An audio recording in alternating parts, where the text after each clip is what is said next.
Hey folks, today we're going to be going over some of the behind the scenes work that went into making this platelet animation that I made. Unfortunately, this is not a how-to video, but there will be some techniques that you'll see in here that will be for later videos. What you see here is the program ToonSquid. This is on my iPad and this is a program that I use for a lot of my animations. Not all, but most. What I have here is some pre-work. I have a line which will show the swooping, and all of those ticks that I'm pointing to right now are my timing of the platelet that I'm going to be animating. I'll try to move the platelet to each of those spots. The closer they are together, the slower the platelet moves. And the farther apart those ticks are, the faster it moves. So yeah, there's been a lot of work already done that I'm not able to show just because I didn't record it. Sorry about that. But we can take a moment to just see what this draft looks like. So yeah, you can see as it gets closer to the screen, it will get bigger, and vice versa, it gets smaller as you go away. All right, now we're just going to be working on drawing the outline of the platelet. So there are 12 basic principles of animation from Disney animators Ollie Johnston and Frank Thomas. There's going to be a couple of them that you see here. I don't use all of the principles of animation, but the ones that I do use that you'll see are squash and stretch, anticipation, and exaggeration. Technically, I am also using timing, but that's kind of a given just due to the nature of animation. What you're seeing me do here in this spiral is actually, it's not squash and stretching, it is the stretching though. What that means is that as something moves through space, it's going to elongate. And it's going to elongate in animation much more so than it should in real life. It'll actually gain more mass than is possible. But that's just due to the exaggeration. So if we were to actually pay attention to how much mass this platelet has as I'm animating it, it's very inconsistent. But that's the point. I'm trying to capture motion, and right here, there's a little bit of squash, although I'm kind of not quite doing a squash because there's nothing for it to hit. It's just kind of stopping in mid-motion. But I am trying to have that whole, like, as close as you can for a platelet screeching to a halt. And there's a little bit of elasticity there. You're probably wondering what I'm also doing for, like, changing the shape. There's just a mesh tool that I can use on each individual layer. And that lets me, like what I'm doing right here, change the shape just slightly, which is very handy for when you're trying to get things in like the right curvature. I don't think we can take a moment to appreciate just how long this is taking me. You're probably going to see in like a minute, probably an hour's worth of work. Oh, and then you're going to see me. I wanted the corners there to slow down there, so I'm adding more drawings. The more drawings and keyframes you have in those spots, the slower the animation will go.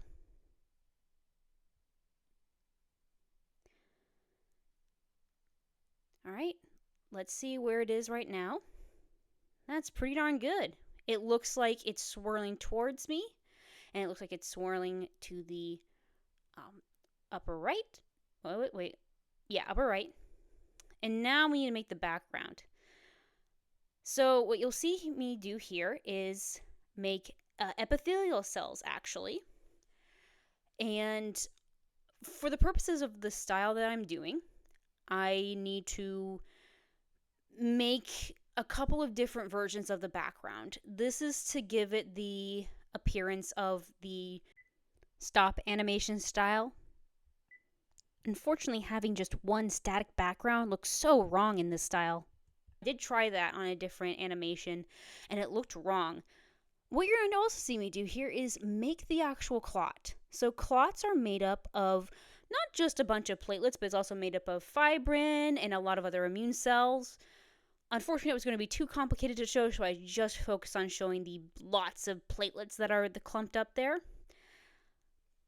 This is also probably a good time to note why I chose the color scheme that I did. So when I'm working on a black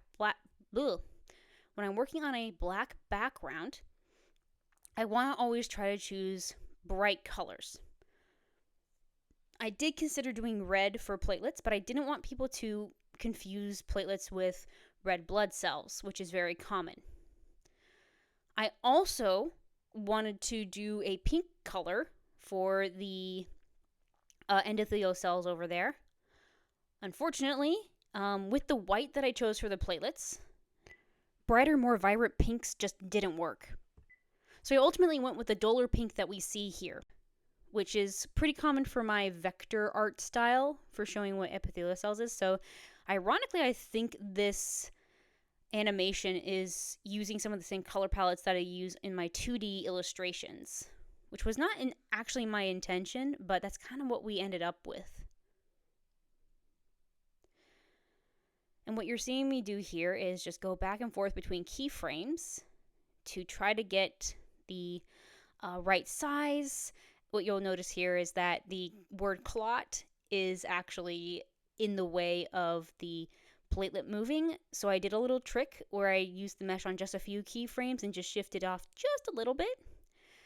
Here you see me go frame by frame to just slowly delete platelet and make the word platelet vanish. We're getting to the point in the process here where I just keep replaying the video over and over again to check. And then what you'll see me do is anticipation, which is another of the 12 principles of animation. So I have the platelet pull back, and I was really just freehanding this. I had no idea what I was doing. We're just like, let's go. So it's anticipation to where we have it go back before I have it stretch towards the spot I was going to have it clump to. So that's both anticipation and I would say it's exaggeration. Platelets do not obviously look like that. And then, and right here, I'm very proud of this. I had it little kind of jiggle when it landed. So that's more of the squash technique. And then I have to go in and fill it. The great thing about this particular style is that I can fill it in quite quickly, which is fantastic. It doesn't take me like hours to do it. The downside though is that I do have to do it all by hand to go and fill it in, so this is the end result. We'll see the stretch, the labeling, and then the anticipation, and then the exaggeration, and then the squash. Anyhow, that is all that I have for you today. Have fun, folks, and I hope to see you next time.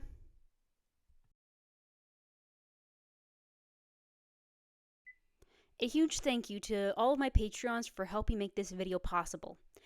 In the Science Communicator Enabler tier, we have Sophie Lee. In the Video Editing Enabler tier, we have Rita M. and Kirsten P. Thank you so much for your support.